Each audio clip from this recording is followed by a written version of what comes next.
All right, so this video is for the lessons of 1.4 through 1.13. It's about trauma-informed practices. I have shared with Mrs. Mahogany my artifact as well as my reflection. So the first part is it just says we're talking about the trauma informed practices artifact.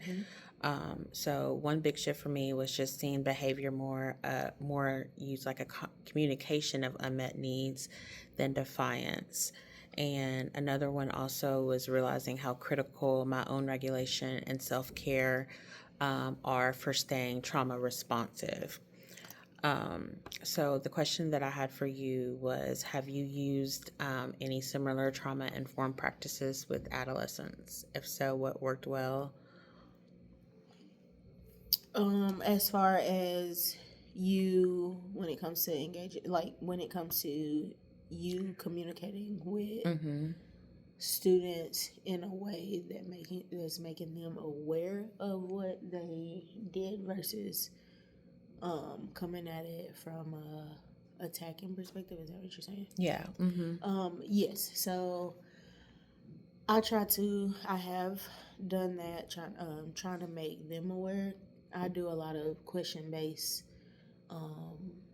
analysis, even in my teaching, just in everything I do with the kids. Because at the end of the day, I don't want to have to tell you what either you did or tell you what to do in any aspect. I want to try to like draw questions so that you have those aha moments, whether I'm is teaching in the class or if it's dealing with a behavior or a situation.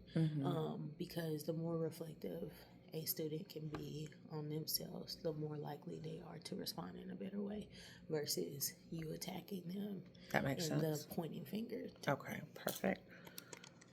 All right. So it says that we should discuss the four primary domains of disposition. I put, I went ahead and answered this and kind of gave some examples of what I thought. So I feel like there's a lot on here, so maybe let's pick two. So I'm gonna start with open-mindedness.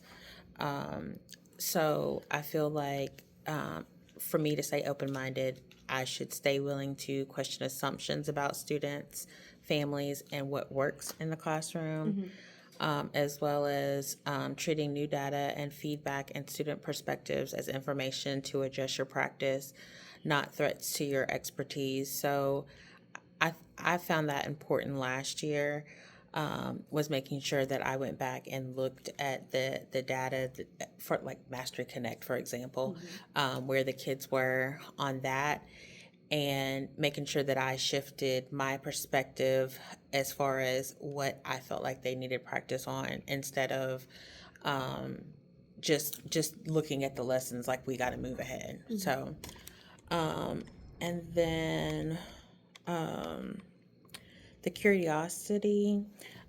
So it's what I put was to replace judgment with questions like, well, what might be going on for this student?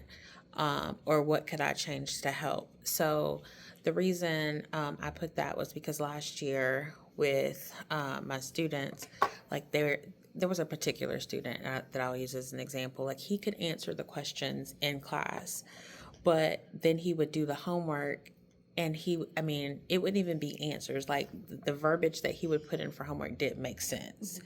And so at first I was getting irritated because I kind of felt like he was kind of playing in my face because I'm like, I know he can do the work. Why is he not putting it in there? And so I did change my perspective like, well, what is going on with him? Why is he not? Because his attitude and personality in the class is different than what I'm seeing on his homework. He couldn't read and I didn't have any idea. So I thought he was being smart the whole time. But he could answer the questions in class because I was asking the questions. He couldn't do the homework because he couldn't read it. So that was a glow moment for me. So the other thing that we have to discuss in there is like the implementation of my SMART goals.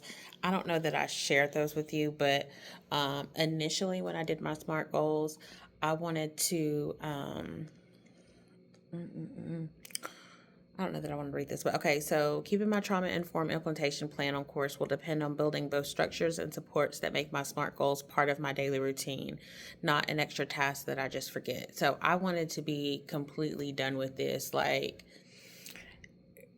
the end of the semester, and I'm just finishing module 1. So, the implementation of my goals is going to have to change because I'm not as far along as I want it to be, and just life happened. So, so yeah, that's it.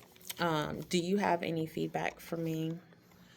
No, I think like it's good to also continuously adjusting your goals. Of course, you want to have ambition for yourself, but again, you never know how life happens. Plus, we also work on top of school, Yeah. as well. So it can just cause you to adjust. So taking the end of the semester, seeing how it would reflect, and then readjusting your goals to work towards your target rather than just like, dang, I didn't mean it. You're like, okay, well, what did I do that helped towards that? How can I adjust to come up with a more obtainable goal? Okay. Move forward. Perfect. So one other question I had. So I had to come up with a question to discuss my development, but to ask you. So, okay. So if you were to picture a classroom that is deeply trauma informed, what kind of things do you think that you would see in here? Say as far as see more on structures from the beginning, from the time the bell rings, knowing kids will be coming into your classroom, they have a routine. Like my students automatically come in, either ask what they need or they know they can read it from the board or there's something on the back table for them to grab. And that's a routine for them, so they're not like coming into chaos or coming in not knowing what to expect, which can cause room for chaos. They come in knowing exactly the expectations. Grab your binder, grab this is what I need for class. And a lot of them, due to the fact that they know that they only get 5 minutes on the warm-up, will go ahead and start on the warm-up because they may not be able to do the math in 5 minutes. So you'll see a lot of those coming in. There's structures in place. There's a schedule or an agenda on the board or somewhere where the kids can see so they understand what they're doing for the day to begin a checklist for themselves. What you will hear, you hear a classroom that has conversations that are friendly. Yeah, we can be joking, but we keep it in a respectful manner. We are questions based rather than attacking.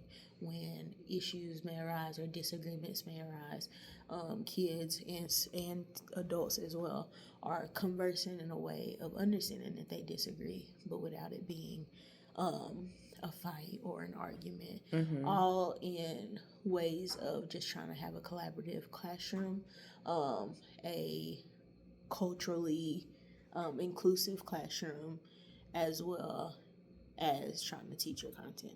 Okay. Perfect. Thank you so much.